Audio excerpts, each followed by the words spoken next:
Hello student, ब्रेनीपीडिया में आपका स्वागत है। आज हम यहाँ पे जेई मींस अप्रैल सेशन का जो फर्स्ट पेपर था मॉर्निंग शिफ्ट का वो डिस्कस करने जा रहे हैं।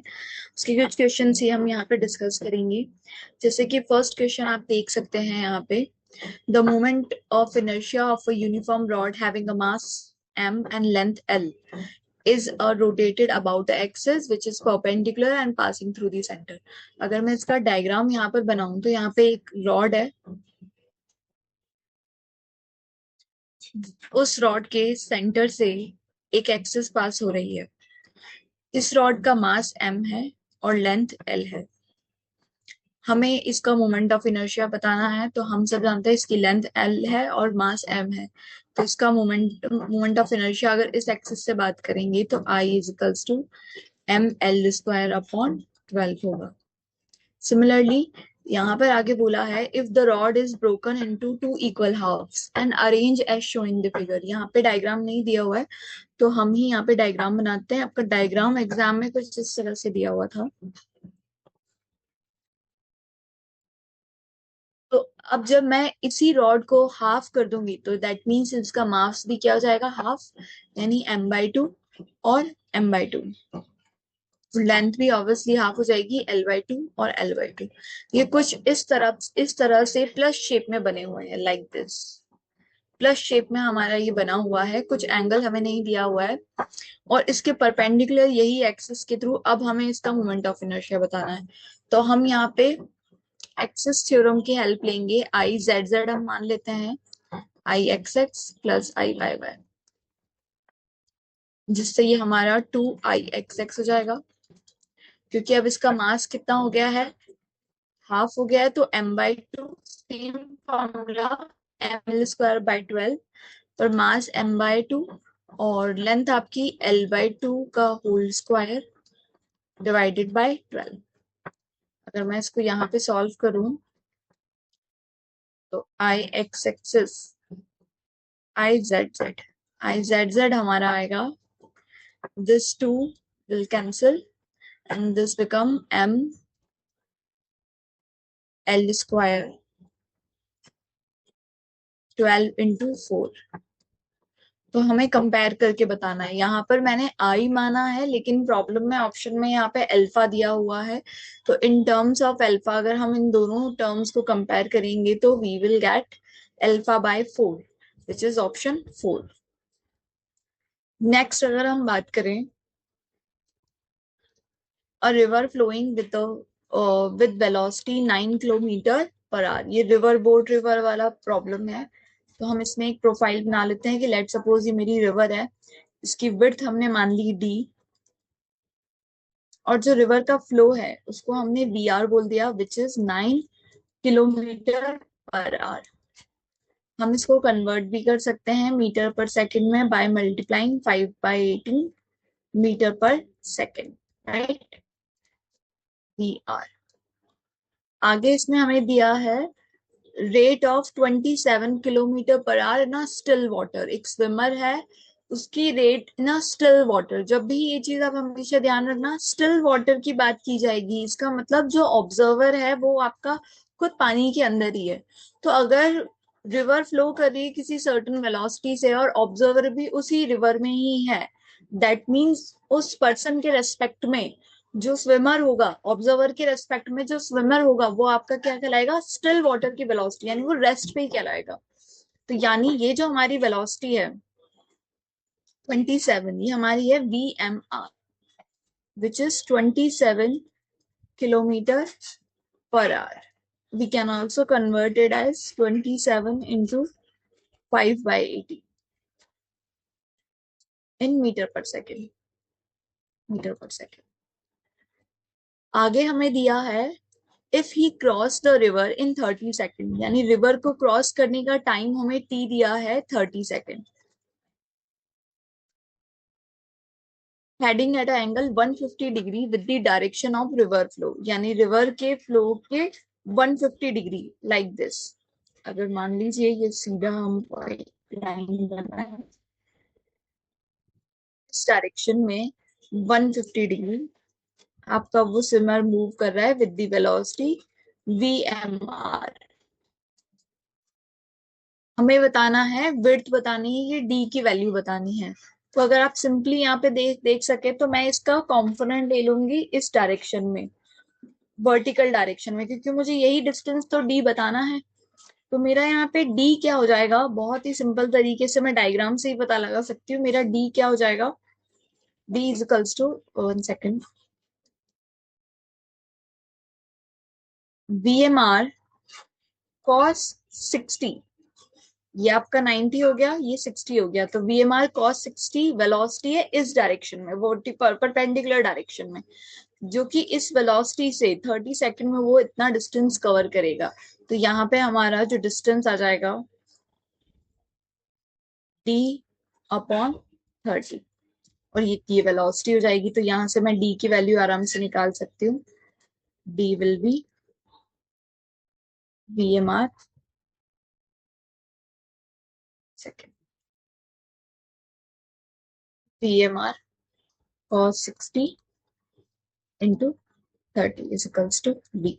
तो हम इसको सॉल्व करेंगे, we will get 225 divide by 2। Solve करने पर और सारा वैल्यू कैलकुलेट करने पर हमें सिंपली आंसर मिल जाएगा।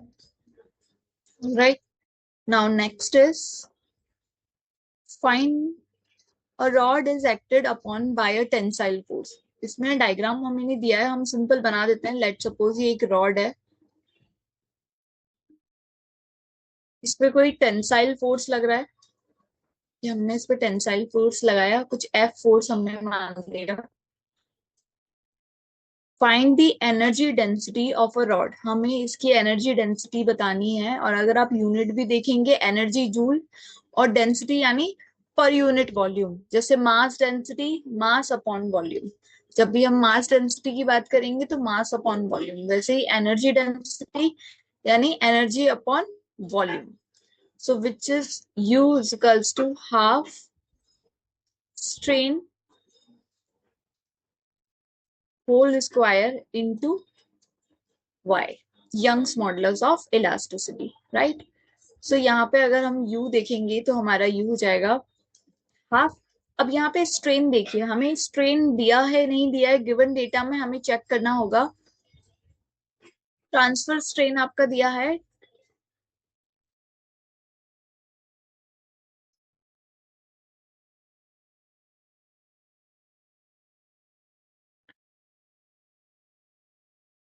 अगर हम यहाँ पे गिवन डेटा की बात करें इस प्रॉब्लम में, तो यहाँ पे हमें पॉइजन रेशियो नीटा दिया हुआ है 0. 1 सेकेंड,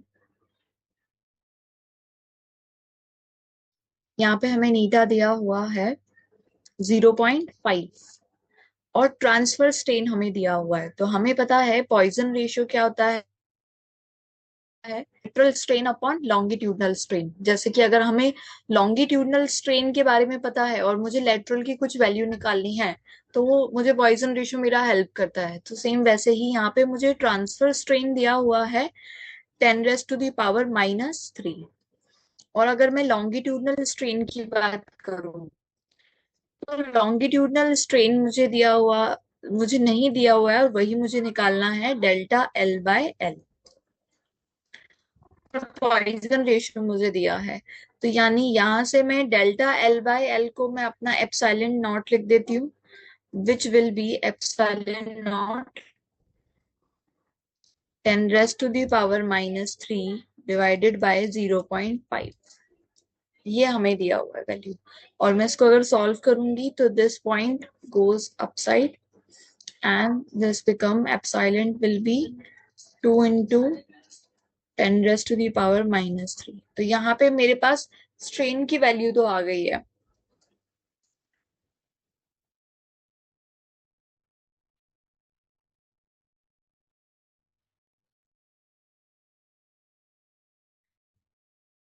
यहाँ पे स्ट्रेन हमारा कितना आ गया है, 2 into 10⁻³ which is 2 into 10⁻³ whole square. And अगर मैं यहाँ पे y बात करूं, यंग्स मॉडुलस ऑफ इलास्टिसिटी, ये वैसे स्टील का ही दिया हुआ है, 2 into 10⁻11 न्यूटन पर मीटर स्क्वायर। जब हम इसको सॉल्व कर लेंगे हमारे पास तो सिंपल आंसर आ जाएगा ऑप्शन। सिंपल फॉर्मूला बेस हमारा ये सवाल था। राइट, आगे बढ़ते हैं।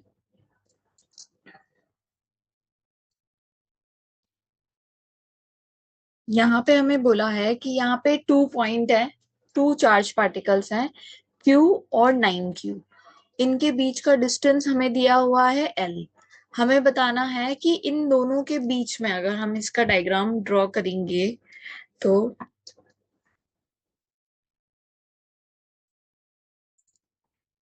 ये आपका Q चार्ज और ये आपका है 9Q चार्ज, और इनके बीच का डिस्टेंस हमें दिया हुआ है L। डिस्टेंस L है। अब हमें इन दोनों के बीच में ही वो पॉइंट फाइंड करना है जहां पर इलेक्ट्रिक फील्ड आपका क्या हो, जीरो हो। वो पॉइंट हमें फाइंड करना है। तो लेट सपोज वो पॉइंट मेरा है यहाँ से, ये पॉइंट है और वो है x। ये x पॉइंट हमें फाइंड करना है, और रिमेनिंग डिस्टेंस आपका क्या हो जाएगा, L-x।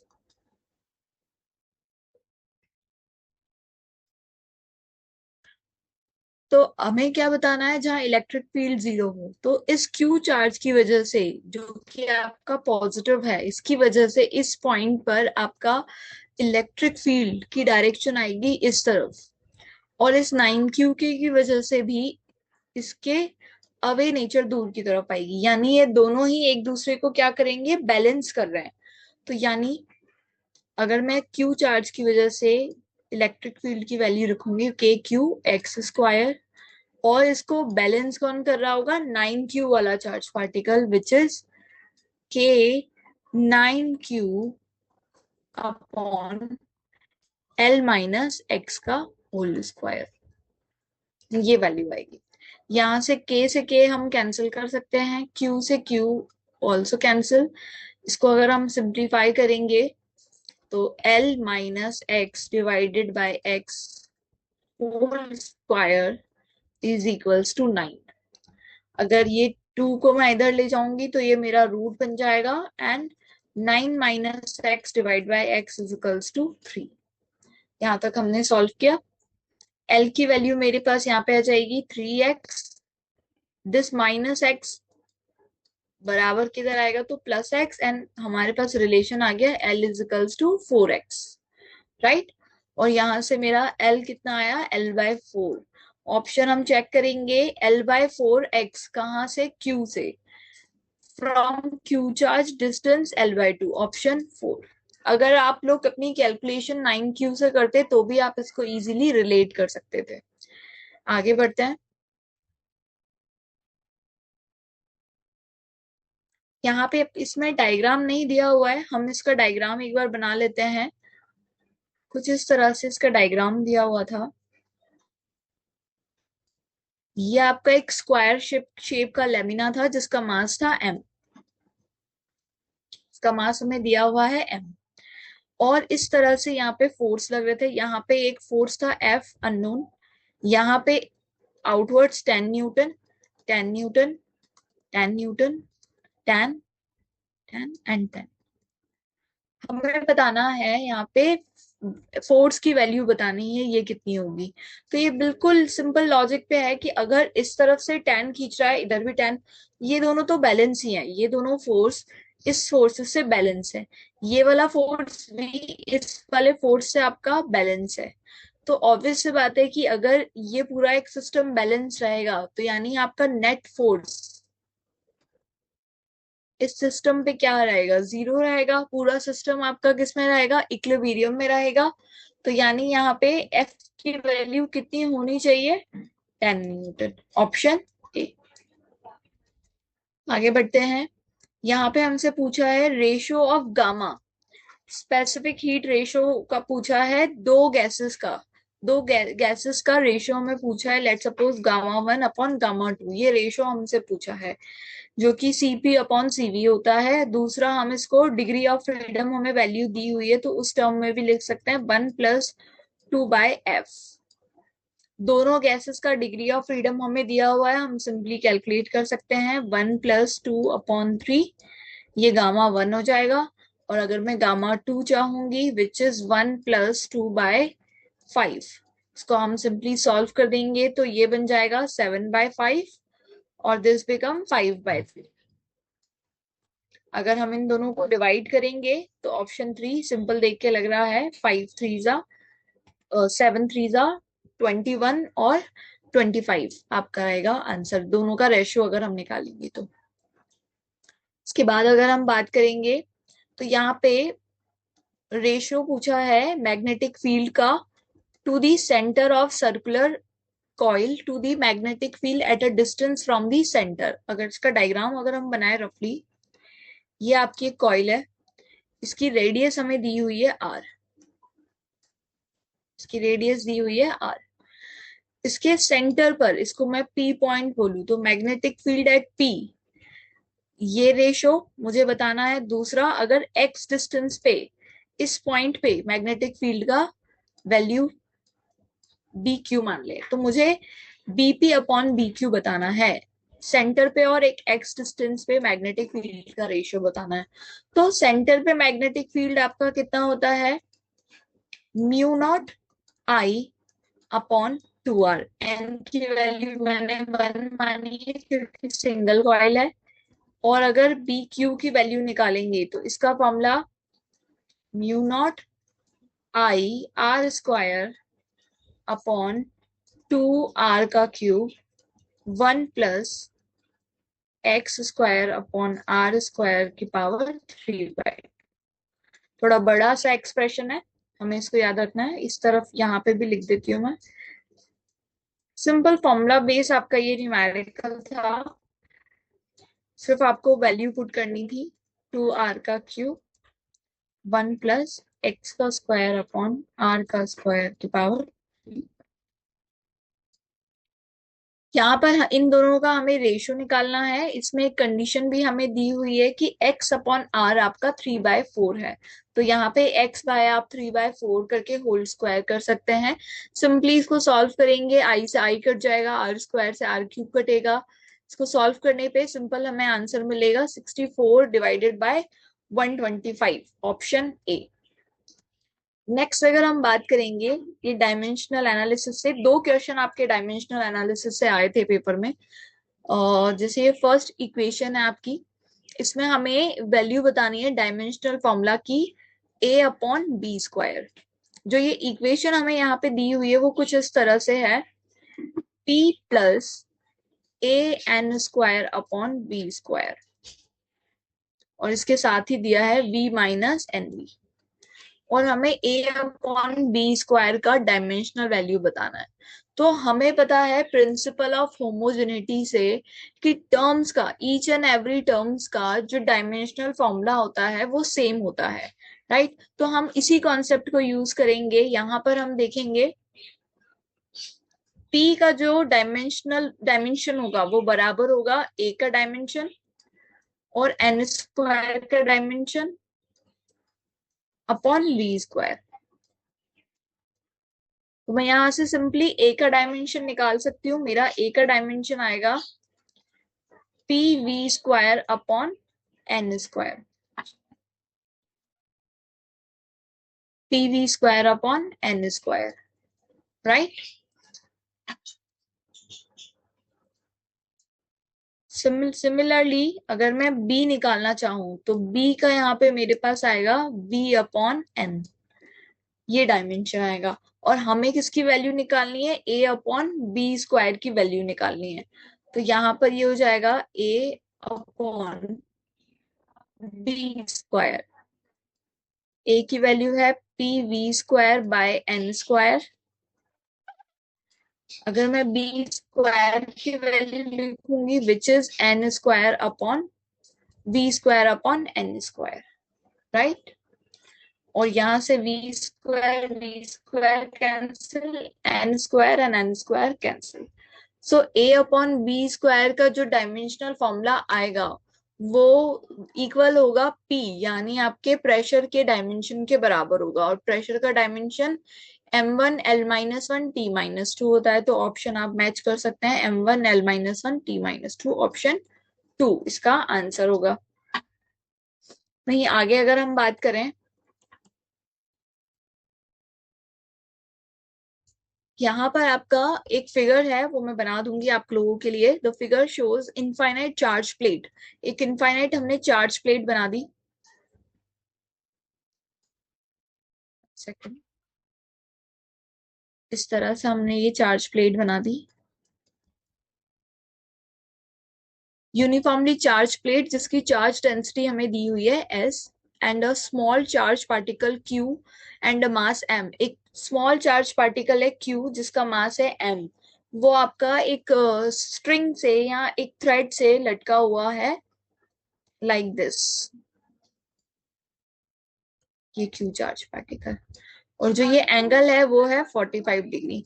तो आप बोलोगे मैम ये ऐसे इनफाइनाइट शीट के उसमें ये ऐसे क्यू चार्ज से लटका कैसे हुआ है, ये बैलेंस कैसे? क्योंकि ये जो इनफाइनाइट शीट है ये एक इलेक्ट्रिक फील्ड या इलेक्ट्रिक फोर्स इस चार्ज पार्टिकल पे लगा रही है बाहर की तरफ, जो कि किस तरह से होगा, लाइक दिस, क्यू ई। और इसके पास मास भी है तो इसका मास भी आएगा एम जी डाउनवर्ड डायरेक्शन में। टेंशन जो है इसमें इस तरफ से आएगी टी।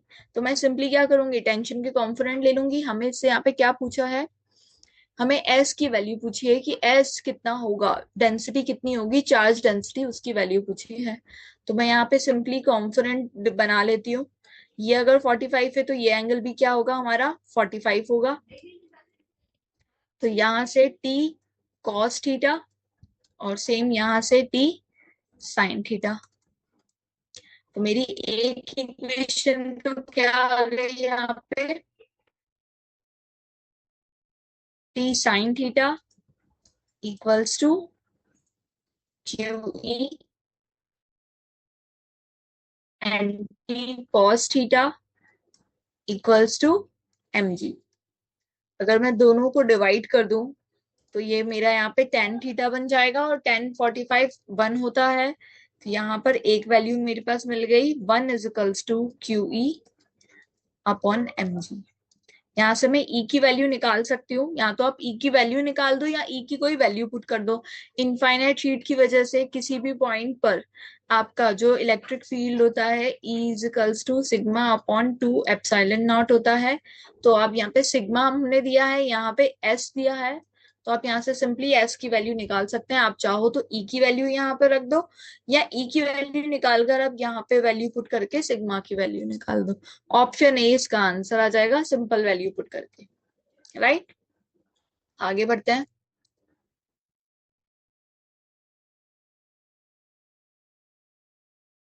यहाँ पे एक हमें दिया है, a charge cube placed between the two infinite non conducting sheet. पहले हम दो नॉन कंडक्टिंग शीट बनाते हैं इनफाइनाइट, इस तरह से। अब यहाँ पे बोला है फोर्स क्यू ऑन, हमें एक फोर्स बताना है क्यू पर। एक क्यू चार्ज हमने दो आपकी इनफाइनाइट शीट के बीच में प्लेस कर दिया है। इसमें हमें डायग्राम नहीं दिया हुआ है, डायग्राम आप लोगों को मैं बनवा देती हूँ। इसका डायग्राम कैसा रहेगा, वन सेकेंड। यहाँ पे सिग्मा इसकी चार्ज डेंसिटी है और इसकी -2 सिग्मा चार्ज डेंसिटी है। हमें क्यू क्यू पर लगने वाले फोर्स की वैल्यू को बताना है। तो आप यहाँ पे देख सकते हैं कि जो ये है ये पॉजिटिवली चार्ज आपकी शीट है, तो इसकी वजह से जो इलेक्ट्रिक फील्ड आएगा वो इस डायरेक्शन में आएगा। इसकी वैल्यू हो जाएगी ई। और इसकी वजह से इलेक्ट्रिक फील्ड अगर ये पॉजिटिव होता तो अवे नेचर में होता, लेकिन इस तरफ ही आएगा। इसको मैं ई वन बोल देती हूँ और इसको ई टू। और जो मेरा ई नेट आएगा, E net will be E one plus E two. E net will be E one plus E two. E one की वैल्यू मेरी हो जाएगी sigma upon two epsilon naught, और ई टू की वैल्यू हो जाएगी two sigma upon two epsilon naught. Two से two cancel, so one और हाफ आपका हो जाएगा three sigma upon two epsilon naught. ये मेरी ई नेट की वैल्यू आ जाएगी। यहाँ पे हमसे फोर्स पूछा है तो हमारा फोर्स हो जाएगा E into Q, three sigma Q upon two epsilon naught. Option check करेंगे तो इसका option third 3 sigma Q upon 2 epsilon naught, option third इसका आंसर होगा। आगे बढ़ते हैं। यहाँ पे एक नेक्स्ट क्वेश्चन है जिसमें मैच द फॉलोइंग करना है, ये भी डायमेंशनल एनालिसिस से ही आपका आया है प्रॉब्लम।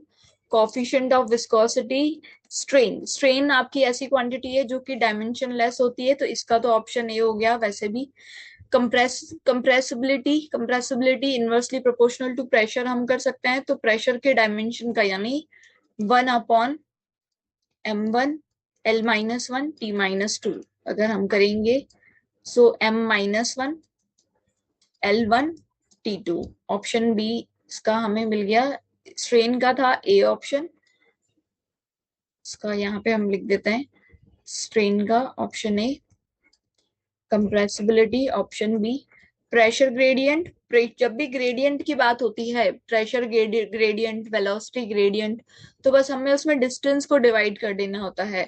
तो यानी जो प्रेशर का डायमेंशन था उसमें एक डिस्टेंस का भी डायमेंशन को अगर हम डिवाइड कर दें, सो M1 L-1 T-2 और इसमें एक L1 और कर दिया जाए तो ये L-2 हो जाएगा। तो ऑप्शन सी हमारा यहाँ पे दिख रहा है।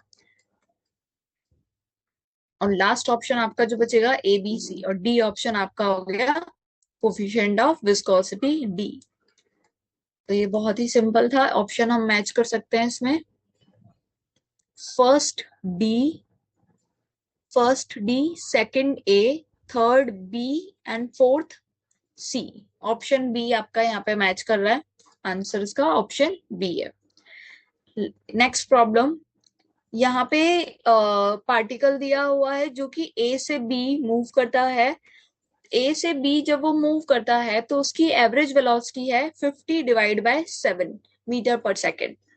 50 divide by 7 metre per second इसकी वेलोसिटी है। हमें यहाँ की जर्नी में v2 हमें बताना है, यानी ए से एक्स डिस्टेंस वो चलता है 5 मीटर पर सेकेंड से, रिमेनिंग डिस्टेंस वो किसी सर्टेन वेलोसिटी से मूव करता है और वो रिमेनिंग डिस्टेंस होता है 3x/2। तो हमें वो v2 की वैल्यू बतानी है। तो हम हमेशा ये बात ध्यान रखते हैं कि जब भी एवरेज वेलोसिटी, एवरेज एक्सेलरेशन की बात होती है तो हमें एक ही बात ध्यान रखनी है, total displacement upon total time. So जो हमारी एवरेज वेलोसिटी हो जाएगी which will be total displacement upon total time, ये होगी। टोटल डिस्प्लेसमेंट हमारा यहाँ पर क्या आ जाएगा, x plus 3x/2 and total time हम खुद कंसिडर कर लेते हैं T1 और T2 होगा, सो T1 प्लस T2। T1 और T2 ये वैल्यू एवरेज वेलोसिटी तो मुझे दी हुई है विच इज 50/7 एंड T1 को मैं लिख सकती हूँ x upon 5 metre per second velocity first journey की दी हुई है, और अगर मैं T2 लिखना चाहूँ T2 will be 3x upon 2 divided by v2। मैं ये वैल्यू यहाँ पर पुट कर दूंगी, सो मेरा expression 50 divide by 7 equals to x plus 3x/2 divided by x/5 value of T1 plus 3x upon 2v। यहाँ से आप देख सकते हैं दोनों टर्म से x तो क्या हो जाएगा, कैंसिल हो जाएगा। यहाँ पर सिर्फ एक ही अननोन दिख रहा है v2, जिसको हम इजीली सॉल्व कर सकते हैं और हमारा आंसर आ जाएगा 10 मीटर पर सेकेंड आपकी वैल्यू आएगी यहाँ पर। सो ये आपके कुछ न्यूमेरिकल्स थे जो कि आपके एग्जाम में आए थे, जिसको हमने यहाँ पे डिस्कस किया। और भी न्यूमेरिकल्स जैसे जैसे हमारे पास आते जाएंगे हम उनको डिस्कस करते जाएंगे आगे आने वाले वीडियोस में। Thank you so much, I hope आपको ये वीडियो पसंद आया होगा। जाने से पहले आप हमारे चैनल को सब्सक्राइब करके जाइएगा। Thank you.